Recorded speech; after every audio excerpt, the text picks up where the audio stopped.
know some people may not agree with this, but we live in a different society today than I grew up in, and whatever you want to call it, for whatever reason, maybe we don't encourage people to do all they should, to work as hard as they can, to make as much of themselves as possible. Like I said, I had a lot of heroes in life. One of my heroes was Abe Lincoln. He was the 16th president of the United States. He was an interesting guy. He was a really interesting guy. What this guy did has never been done in the history of this country. Because he had the guts, the courage, understanding right and wrong. And he knew that all men were created equal in the eyes of God. So, because he believed this country went to war with itself. Ultimately, he lost his life over that belief. So his greatness, whether you diminish it or you embrace it, whatever you want to do, is pretty special to me. But he made a speech in 1861. And it's a pretty interesting speech because I came across it, and then this is, I didn't make this up, this is on here. It's his picture speech. And here's what he said. Listen to what he said. He said, you cannot bring about prosperity by discouraging thrift. He said, you cannot strengthen the weak by weakening the strong. He said, you cannot help the wage earner by pulling down the wage payer. He said, you cannot further the brotherhood of man by encouraging class hatred. He said, you cannot help the poor by destroying the rich. He said, you cannot keep out of trouble by spending more than you earn. He said, you cannot build character and courage by taking away man's initiative and independence. And he said, and ultimately, he said, you cannot do for men what they could and should do for themselves. I don't know, maybe you don't agree with it, I do. I think it's our job to help, to encourage, to help people make their lives better. I think the greatest feeling you have in life is when you achieve things through hard work and effort and sweat and toil. And the things you're given, not that you will never appreciate it, you will appreciate them, but you won't appreciate them for a long time. Things you earn, you go out and you work for, you appreciate your whole life. To me, I just think that, and I'm going to get into the political thing, but I think that we got to get this across to the youth in our country. The harder you work, the better chance you have of succeeding, the better chance you have of moving up in life. That's all there is to it. It doesn't work any other way, guys. And I know that this is different. I'm at the 3/4 pole now. You know, I'm winding it down. So I'm just saying that it's a little different for me. I was just a child out of World War II, and my dad came back, he was a Marine, so I understood a little bit of that, and then I went through all the other things, the unpopular wars we had in Korea and everywhere else. But I'm an American. I love this country. I want what's best for this country. And I know all you do. Can I read you one thing? This might take about 5 minutes, okay? Then I'll get the hell out of here. I think friendship is a wonderful thing. If you got friends, cherish them, appreciate them, enjoy them, and tell them that you love them. I got this from my best friend. It's called, And Then It's Winter. He said, you know, time is a way of passing quickly and catching you unaware of the passing years. It seems like yesterday that I was young, just married and embarking on my new life with my mate. Yet in a way it seems like years ago, and I wonder where all the years have gone. I know I lived them. I have glimpses of how it was back then, and all my hopes and dreams. But here it is, the back nine of my life. And it catches me by surprise. How did I get here so fast?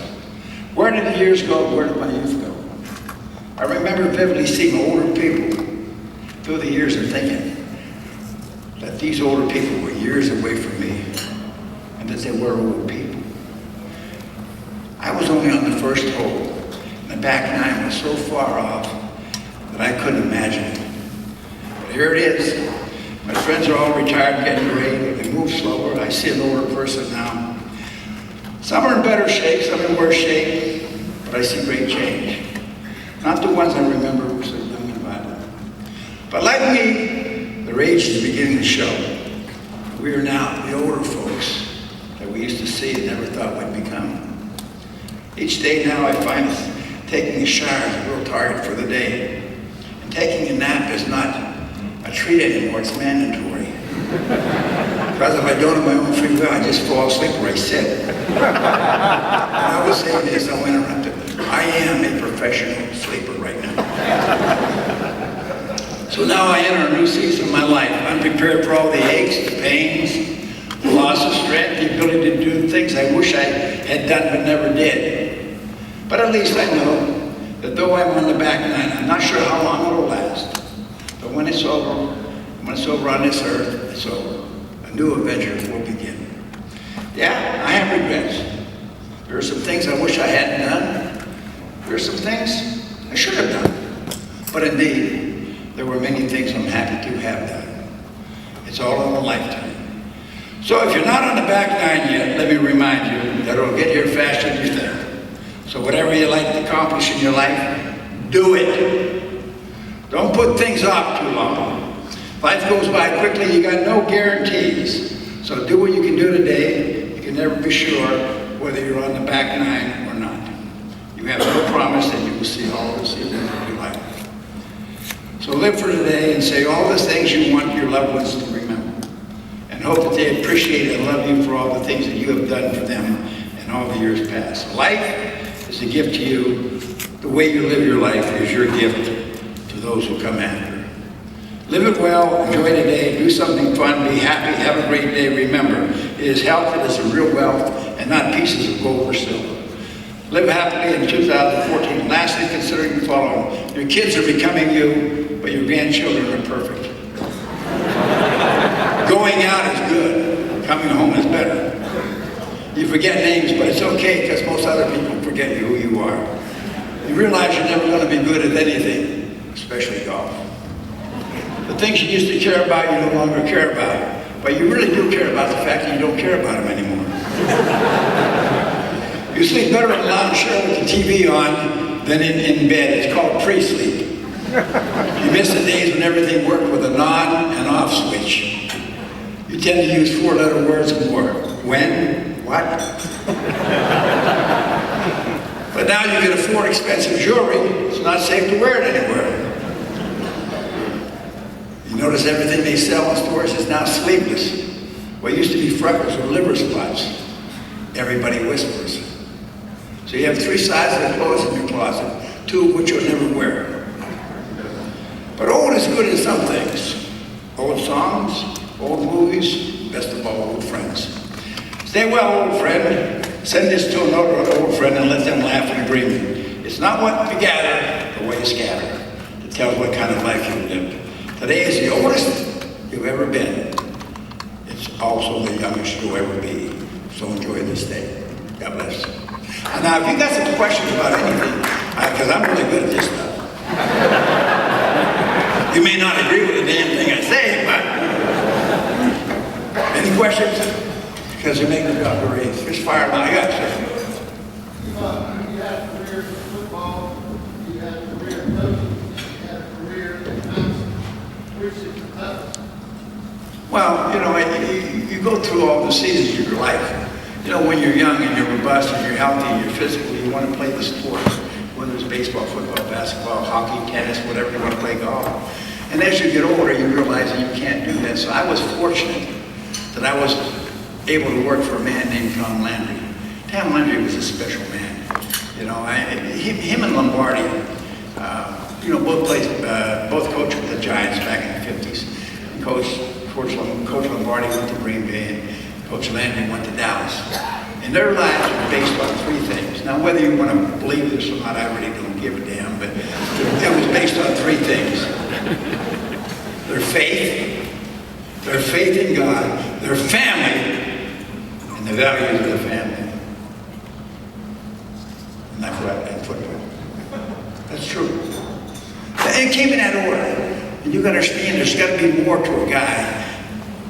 Lombardi, when he went to Green Bay, they stunk. When Landry went to Dallas, they stunk.